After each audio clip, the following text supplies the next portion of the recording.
Dear student, मैं मौलिक जालावड़िया आप सभी का वेलकम करता हूँ। अगर आप चैनल पे पहली बार आए हो तो प्लीज़ चैनल को सब्सक्राइब कर लीजिए।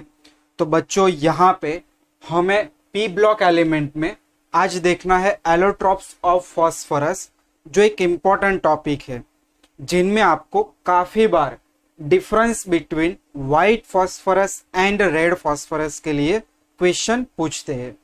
तो फर्स्ट ऑफ कि how many allotropes of phosphorus, तो there are main 3 allotropes of phosphorus.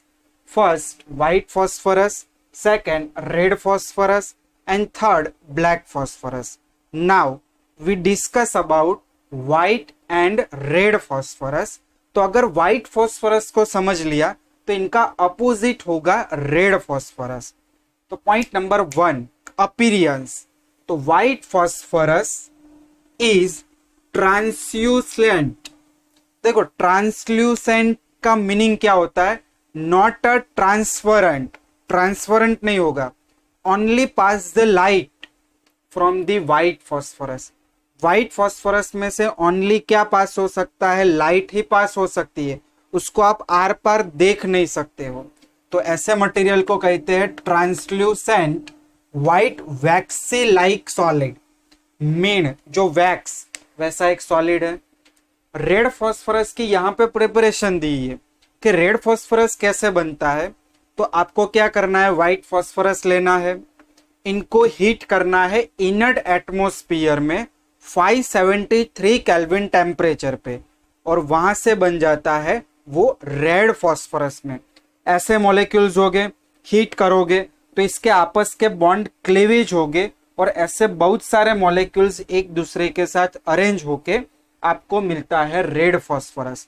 तो समझते हैं, red phosphorus is obtain by heating white phosphorus at 573 kelvin temperature in inert atmosphere for the several days.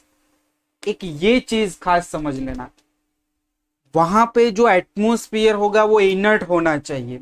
अगर वहां पे जो air होगा तो ये जो व्हाइट फॉस्फोरस है वो एयर के साथ रिएक्शन करके फॉस्फोरस पेंटॉक्साइड तुरंत बना देता है। इसीलिए inner temperature must be required, inner temperature for several days. Now appearance of red phosphorus. तो red phosphorus possesses iron grey lustre colour. Iron grey lustre colour होता है रेड फॉस्फोरस का। नाउ सेकेंड, पॉइजनियस की बात करते हैं। तो red phosphorus is very poisonous.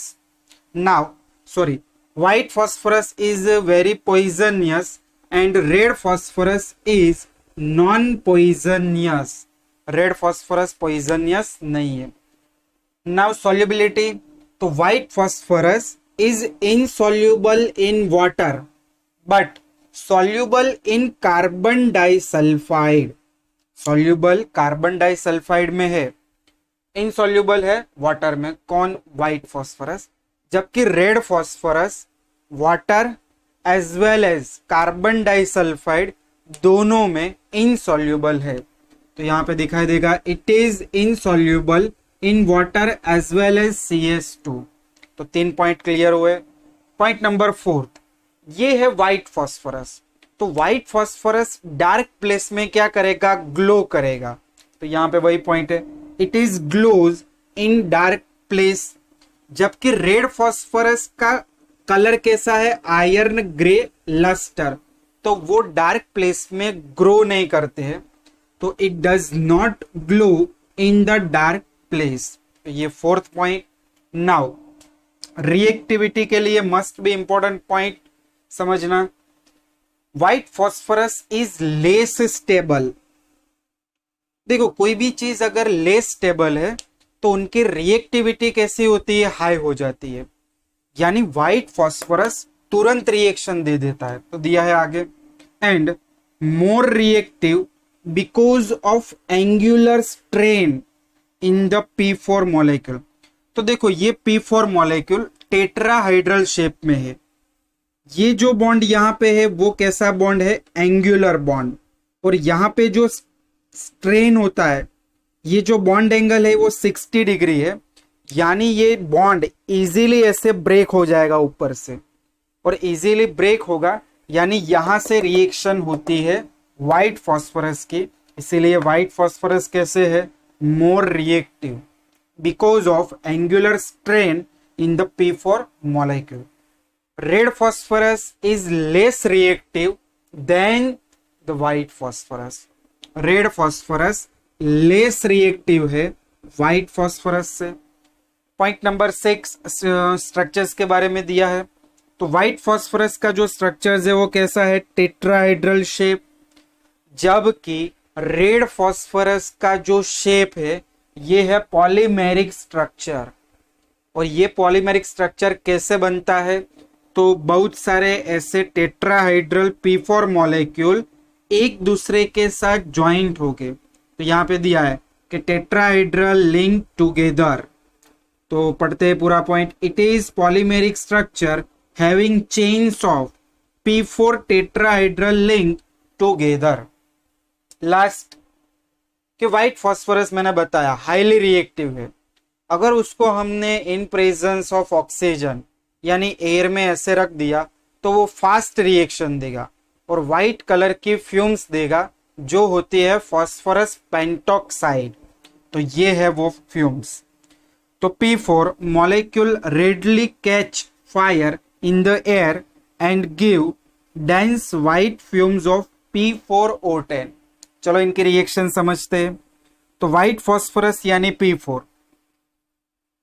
Air में से ले लिया ऑक्सीजन और क्या बना दिया, P4O10। ये होती है white fumes of phosphorus pentoxide. Reaction को बैलेंस करो, ऑक्सीजन 10, तो यहाँ पे ऑक्सीजन के कितने मॉलिक्यूल्स, 5 मॉलिक्यूल्स। तो पहले ऐसा ही डिफरेंस आप लोग नोटबुक में नोट डाउन कर लो। फिर लास्ट जो है ब्लैक फॉस्फोरस, 2 पॉइंट मुझे समझाने हैं वो मैं समझा देता हूं, इसको पहले लिख लो।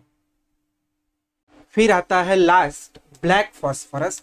तो यहां पे पहले तो लिख देते हैं हम ब्लैक फॉस्फोरस। तो बच्चों ब्लैक फॉस्फोरस में 2 फॉर्म्स होते हैं।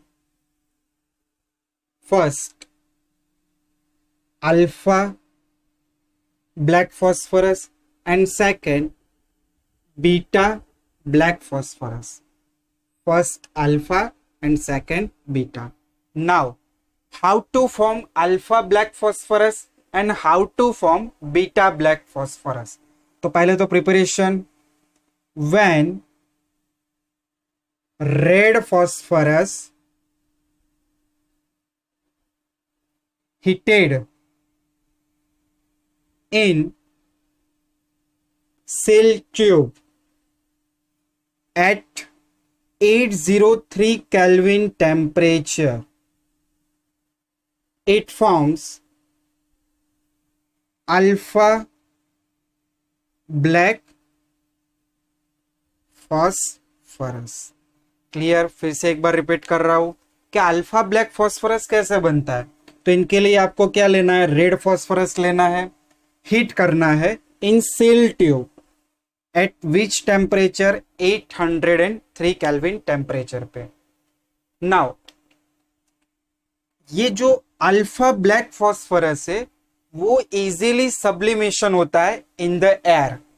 तो यहां पे लिख सकते हैं कि इट इज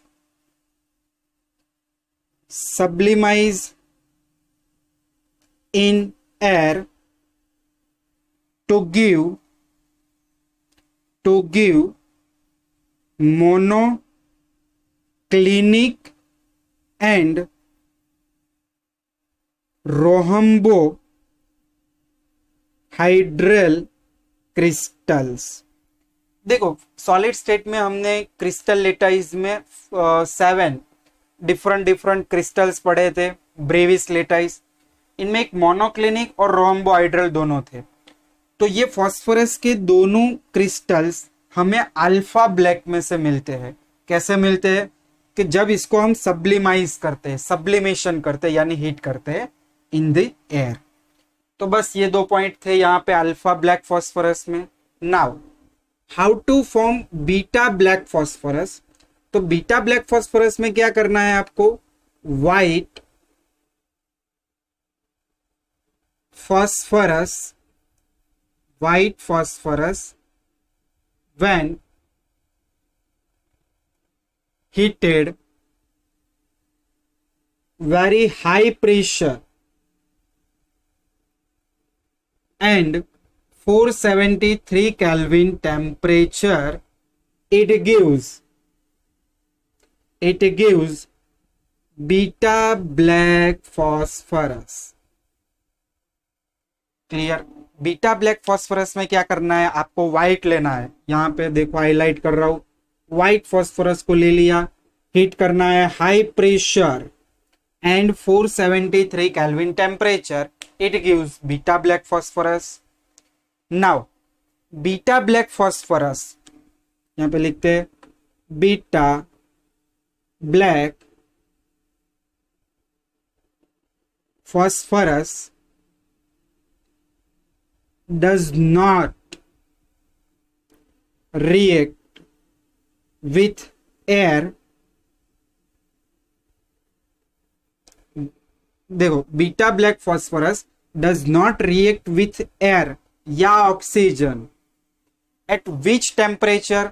तो अबाउट 673 केल्विन टेम्परेचर तक ये हीट रिएक्शन नहीं दे रहे. विथ एयर और ऑक्सीजन अबाउट 6-7, यहां पे लिख सकते लेस देन 673 केल्विन टेम्परेचर. ये टेम्परेचर तक बीटा ब्लैक फॉस्फोरस कोई भी ऑक्सीजन के साथ रिएक्शन नहीं देते हैं, यानी ये टेम्परेचर तक स्टेबल है. इसके बाद क्या बन जाता है, अनस्टेबल बन जाता है. तो ये था बच्चों एलोट्रॉप्स ऑफ फॉस्फोरस. अच्छी तरह से इसको लर्न कर लेना. Thank you for watching.